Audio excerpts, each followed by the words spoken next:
స్తోత్రం చేద్దాం. హల్లెలూయా.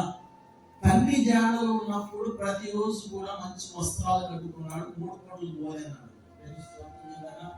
ఒక రాజుగా ఉన్నాడు చిన్న కుమారుడు.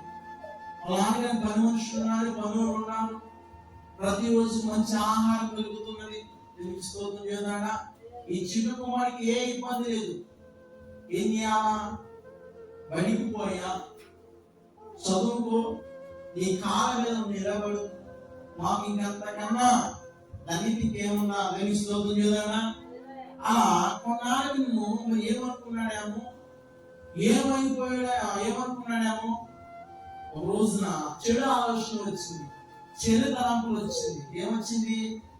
ఆ నాన్నకడ నా ఆస్తి నా బాగా తీసుకుని పోతే అది ఇలా టార్చర్ చేసే వాళ్ళు ఉన్నారు కదా, పొద్దుగుక్కులు ఖాళీ చేయమని చెప్పారు ఉన్నారు కదా, పొద్దుగుక్కులు బైబుల్ చదవమని ఉండేవారు ఉన్నారు కదా, పొద్దుగుక్కులు ప్రార్థనకి వెళ్ళేది జీవితం మార్చిన ఉన్నారు కదా అని అనుకుని నాకు రావాల్సిన వాటా నేను ఇస్తే నీ వెళ్ళి జాగా సంపాదించుకుంటాను అనుకున్నాను. తెలుస్తుందో కదా.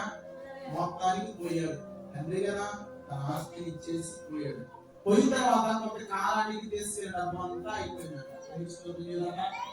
కూర్చుంటే తిన్నా వండ కూడా తగ్గుతుంది అన్నట్టు తీసుకెళ్ళి ఆస్తి అంతా అయిపోయింది. ఇదేం చేయాలి చిన్న కుమారుడు?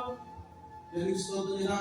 డబ్బు నమ్మకు ఊరేగించాడు, ఇష్టసారంగా